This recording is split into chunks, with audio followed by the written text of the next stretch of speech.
5장 14절에서 6장 7절까지 말씀입니다. 여호와께서 모세에게 말씀하여 이르시되 누구든지 여호와의 성물에 대하여 부지중에 범죄하였으면 여호와께 속건제를 드리되 내가 지정한 가치를 따라 성소의 세겔로 몇 세겔 은에 상당한 흠 없는 숫양을 양떼 중에서 끌어다가 속건제로 드려서 성물에 대한 잘못을 보상하되 그것에 5분의 1을 더하여 제사장에게 줄 것이요 제사장은 그 속건제의 순양으로 그를 위하여 속죄한즉 그가 사함을 받으리라. 만일 누구든지 여호와의 계명 중 하나를 부지중에 범하여도 허물이라 벌을 당할 것이니 그는 내가 지정한 가치대로 양떼 중 흠없는 순양을 속건 제물로 제사장에게 가져갈 것이요 제사장은 그가 부지 중에 범죄한 허물을 위하여 속죄한즉 그가 사함을 받으리라. 이는 속건제니 그가 여호와 앞에 참으로 잘못을 저질렀음이니라. 여호와께서 모세에게 말씀하여 이르시되 누구든지 여호와께 신실하지 못하여 범죄하되 곧 이웃이 맡긴 물건이나 전당물을 속이거나 도둑질하거나 착취하고도 사실을 부인하거나 남의 잃은 물건을 줍고도 사실을 부인하여 거짓 맹세하는 등 사람이 이 모든 일 중에 하나라도 행하여 범죄하면 이는 죄를 범하였고 죄가 있는 자니 그 훔친 것이나 착취한 것이나 맡은 것이나 잃은 물건을 주운 것이나 그 거짓 맹세한 모든 물건을 돌려보내되 곧 그 본래 물건의 5분의 1을 더하여 돌려보낼 것이니 그 죄가 드러나는 날에 그 임자에게 줄 것이요 그는 또 속건제물을 여호와께 가져갈지니 곧 내가 지정한 가치대로 양떼 중 흠없는 수량을 속건제물을 위하여 제사장에게로 끌고 갈 것이요. 함께 보겠습니다. 제사장은 여호와 앞에서 그를 위하여 속죄한즉 그는 무슨 허물이든지 사함을 받으리라. 아멘. 여러분 우리가 그 제사에 대해서 그 레위기의 앞부분이죠 지금. 그리고 제사에 대해서 말씀을 나누고 있는데 우리가 지난주에 네 가지 일단 5가지 중에 4가지의 제사에 대해서 말씀을 들었습니다. 여러분 첫 번째가 여러분 다시 기억을 좀 다시 떠올리기 위해서 첫 번째는 뭐였냐면은 번제였습니다. 번제. 두 번째는 소제였죠. 그리고 세 번째는 화목제였습니다. 그리고 네 번째는 속죄제. 이렇게 제사에 대한 4가지의 말씀을 드렸어요. 또 여러분, 여러분이 이 부분에 대해서 좀 알고 계시면 또 성경을 이해하는 데 도움이 되기 때문에 말씀을 좀 드리면 이스라엘 제사법은요, 여러분, 오제사법입니다. 오제사법. 그러니까 5가지 제사를 4가지의 방법으로 드린다는 뜻이에요. 이것이 오제사법입니다. 그래서 오제라고 하는 것은 우리가 조금 전에 말씀드렸던 4가지 번제, 소제, 화목제, 속죄제, 오늘 말씀드릴 속건제 이렇게 해서 총 5가지의 제사를 말씀드리는 것이 오제라고 하는 거고요. 사법은 무엇이냐? 제사를 드리는 방법이에요. 사제, 4가지의 방법이 있다는 겁니다. 첫 번째는 어떤 방법이냐? 화제입니다. 화제는요 불로 태워드리는 거예요. 그리고 가끔 여러분 우리가 말씀을 보면서 불로 태워 냄새를 올려드리라 이렇게 말씀을 우리가 읽었잖아요. 그러니까 거기서 이야기했던 화제는 불로 태워드리는 겁니다. 그러니까 요제는 흔들어서 재물을 흔들어서 드리는 방법이고 거제는요 재물을 들어 올리는 겁니다.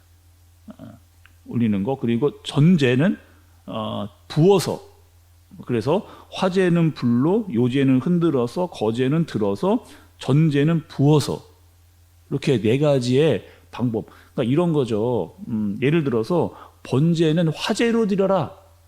이렇게 말씀을 하시면 제물을 불로 태워서 하나님께 올려드리는 제사, 이렇게 이해하시면 됩니다. 요제라고 한다 그러면 흔들어서 올려드리는 제사, 이렇게 이해를 하시면 되죠. 그래서 여러분 앞에 나왔던 제사나 앞으로 나올 제사들에 대해서 이런 이해를 좀 가지고 들으시면 이 제사는 이런 방법으로 드리는 제사구나라고 이해를 좀 하시기 편하기 때문에 제가 먼저 좀 설명을 좀 드리고 또 제사에 대해서 더 들어가도록 하겠습니다. 그래서 1장부터 7장까지는 이 오제의 사법에 대해서 말씀을 하고 있다라고 하는 것을 여러분 전제로 좀 아시고 말씀을 좀 또 들으시면 좋겠습니다. 그래서 오늘은 오제 중에서 마지막 우리 속건제에 대한 말씀입니다. 이 여러분 속건제는 세 가지의 경우가 있어요. 이 속건제를 드리라고 할 때는 세 가지의 의미. 오늘 말씀의 구조는 이렇습니다. 첫 번째는요, 15장 14절에서 16절까지 거기는 성물, 성물이 뭐예요? 성막에 있는 물건을 이렇게 범했을 때, 성막에 있는 물건을 범했을 때 드리는 제사. 또 두 번째는요, 17절에서 19절까지 말씀. 여기는요, 여호와의 계명을 어겼을 때. 그리고 세 번째는 6장에 1장 1절부터 7절까지. 이것은 남의 것을 부당하게 취했을 때. 이때 어떻게 해라? 속건제를 드려라. 이 세 가지의 경우에 있을 때 속건제를 드려라, 이렇게 말씀을 하고 있습니다. 한 가지씩 좀 여러분 한 가지씩 좀 살펴보도록 하겠습니다. 먼저 첫 번째의 경우였어요. 첫 번째 경우는 어떤 거였느냐?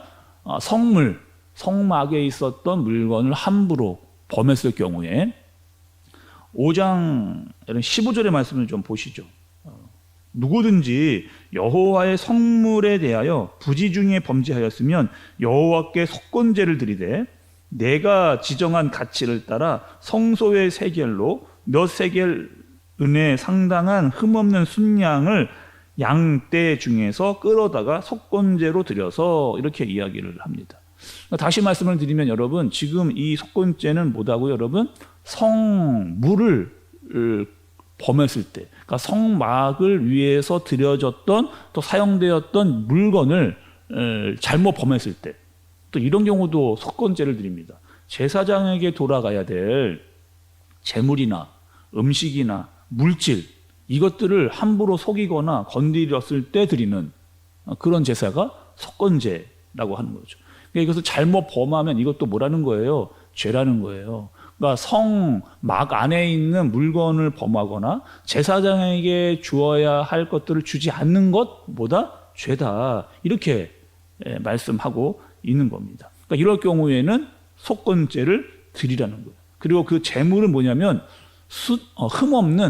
흠이 없는 순양을 드리라고 이렇게 이야기를 했습니다. 특별히 제사장의 것을 범했을 때는 제사장에게 드려야 될 것에 5분의 1을 더해서 드려야 된다, 이렇게 말씀을 하고 있어요.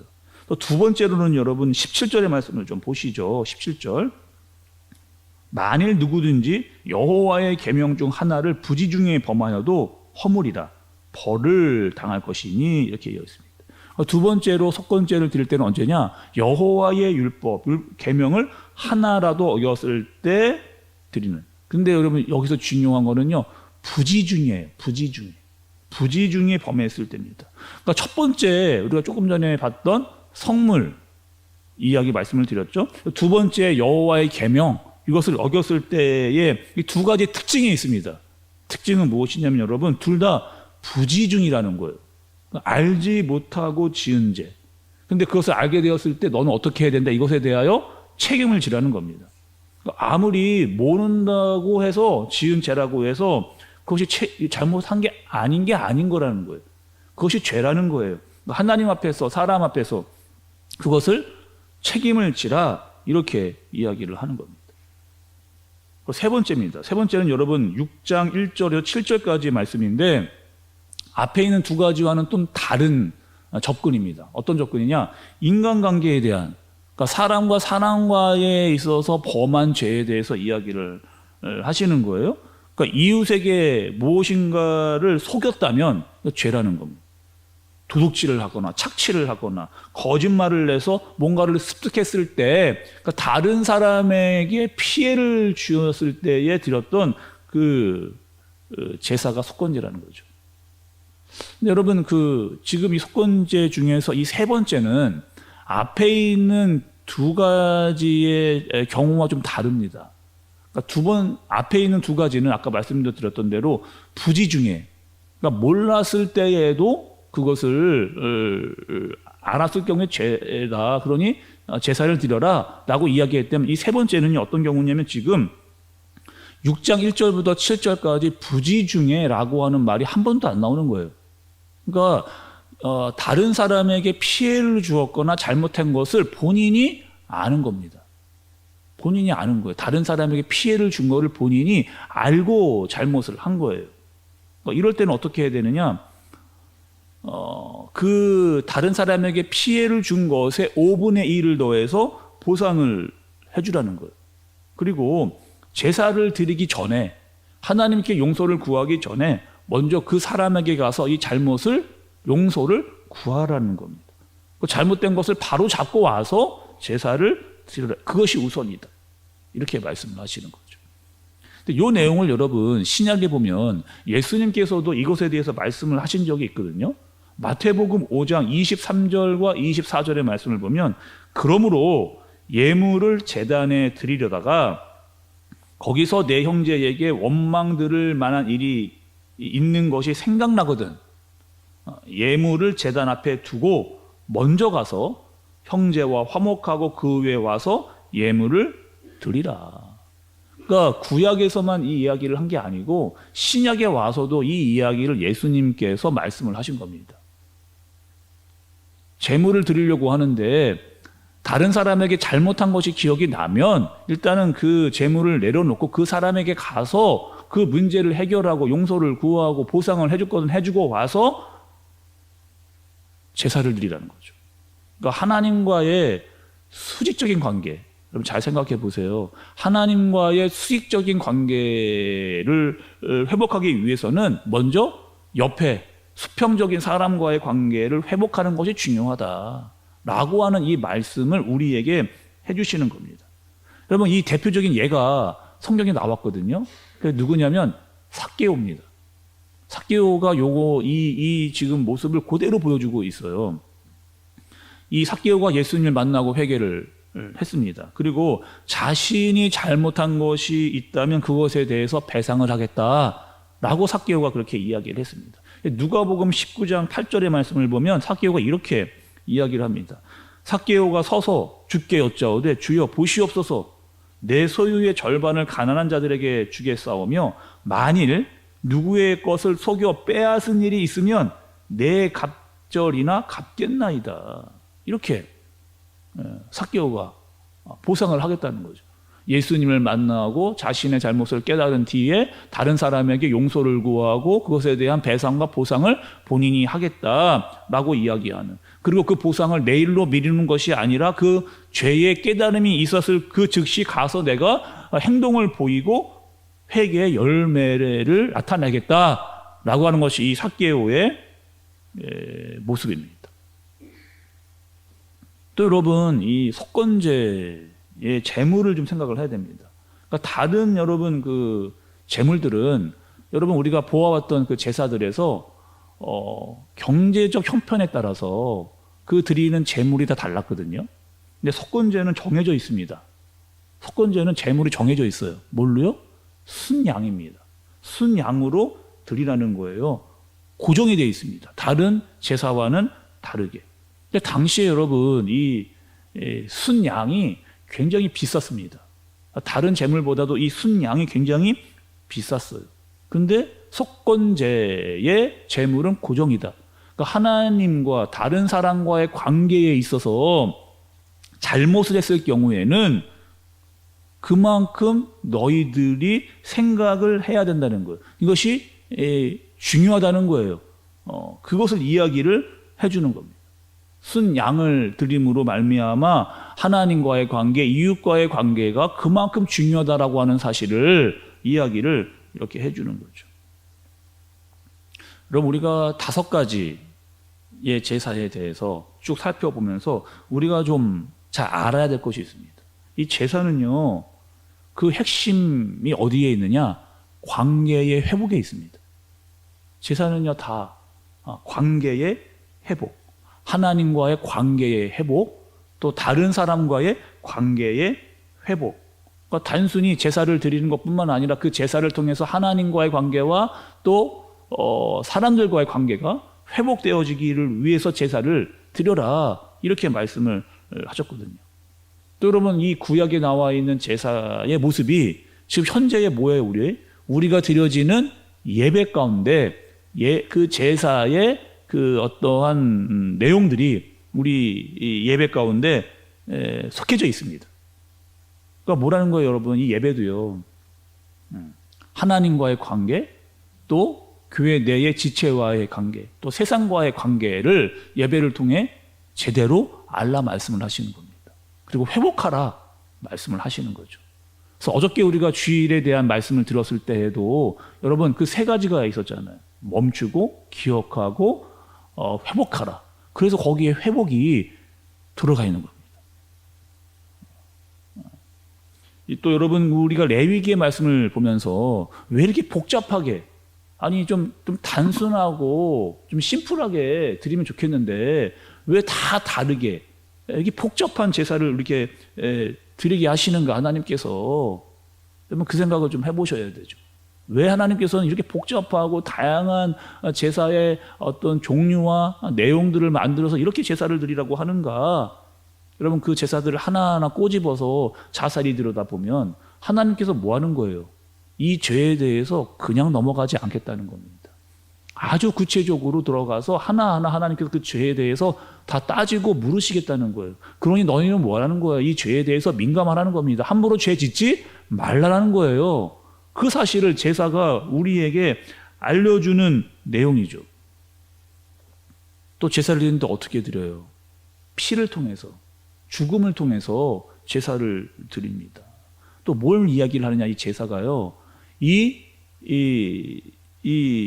죄의 대가는 반드시 죽음이라고 하는, 그리고 피가 있어야만 살아난다라고 하는 사실을 계속해서 제사를 통해서 알려주고 있는 겁니다. 그리고 여러분, 이 구약에 나와 있는 이 희생의 제물이요, 신약에 와서 누구와 연결이 되는 거예요? 예수 그리스도. 화목 제물이 대신 예수 그리스도와 연결이 되는 겁니다. 그래서 그분이 와서 뭐 하는 거예요? 죽으시는 거예요. 그분이 와서 피를 흘리시는 겁니다. 그리고 죽고 피를 통해서 우리의 죄의 문제를 예수 그리스도가 해결하시는 거예요. 그리고 그 죄의 문제는 굉장히 심각하다라는 것을 알려주고 있는 거죠. 오늘 여러분 말씀을 조금 다시 한번 정리를 해본다면 이 속건제에 대해서 모르고 지었다라고 해서 죄가 아닌 게 아니다. 죄는 죄라는 거예요. 잘못은 잘못이다. 아니 모르고 졌는데 내가 어떻게 하라는 겁니까? 어떻게 회개합니까? 모르고 지어도 죄는 죄다. 그리고 깨달았을 때 반드시 회개해야 된다. 그리고 고의로 죄를 지어서는 더더구나 안 된다라고 하시는 말씀을 우리에게 해주고 계신 겁니다. 여러분 우리가요 죄를 어떻게 생각하고 있는가? 우리 이 제사를 통해서 한번 생각을 해보셔야 됩니다. 그냥 뭐 죄 졌으니까 회개기도 한번 하면 되지 라고 이렇게 단순하게 가볍게 넘어갈 문제는 아니라는 거예요. 왜요? 이 문제 때문에 예수님께서 돌아가셨는데 우리가 이 죄의 문제를 어떻게 가볍게 쉽게 넘길 수 있겠느냐는 거죠. 그리고 죄에 대해서 민감하고 죄를 깨달았을 때에는 반드시 하나님께 회개해야 된다라고 하는 사실을 이야기해 주는 겁니다. 그리고 같은 죄를 반복해서 저지르는 잘못을 하지 말으라는 거죠. 그럼 오늘 하루 특별히요 우리가 살아가야 될 세상은요 죄가 많은 곳입니다. 죄가 쉽게 들어오는 곳이에요. 또 세상 사람들은 죄인지 아닌지도 모르는 그런 상황 속을 살아갑니다. 우리 어떻게 해야 돼요, 여러분? 우리는 말씀을 받은 자예요. 죄가 무엇인지를 아는 사람입니다. 그 기준도 명확한 사람들이에요. 그래서 세상에 살아도 죄에 민감해서 죄와 타협하거나 죄에 물들지 않고 죄에 빠지지 않는 사람들로 사는 겁니다. 그리고 예배자로 말씀을 통해서 깨달은 대로 하나님께서 우리에게 주신 말씀대로 살아갈 수 있는 하나님과의 관계, 또 다른 사람과의 관계, 세상과의 관계를 말씀을 통해 정확히 알고 살아가는 저와 여러분들 되어지시기를 예수님의 이름으로 축복합니다. 기도하겠습니다. 하나님 아버지, 오늘 하나님께 대한 죄뿐만 아니라 사람에게 대한 잘못도 소홀히 하지 말아야 된다는 것을 말씀을 통해 깨달았습니다. 하나님께 기도와 감사와 예물을 드리는 것도 중요하지만 다른 사람과의 관계에 있을 때 그것을 화해하고 또 보상해 주어야 된다라고 하는 사실을 깨달았습니다. 하나님, 우리가 순종의 실천이 있게 하여 주옵소서. 예수님께서 친히 제물이 되셔서 단번에 영원한 속죄 제물을 이루신 것을 잊지 않고 살아가게 해주시고, 특별히 하나님, 세상으로 나아가서 세상에 살 때 죄에 대해서 민감하게, 죄를 짓지 않게, 또 잘못이 있다면 하나님께 속히 회개하고 돌아오는 잘못을 깨달을 수 있는 우리가 되어지도록 인도하여 주옵소서. 예수님의 이름으로 기도드리옵나이다. 아멘.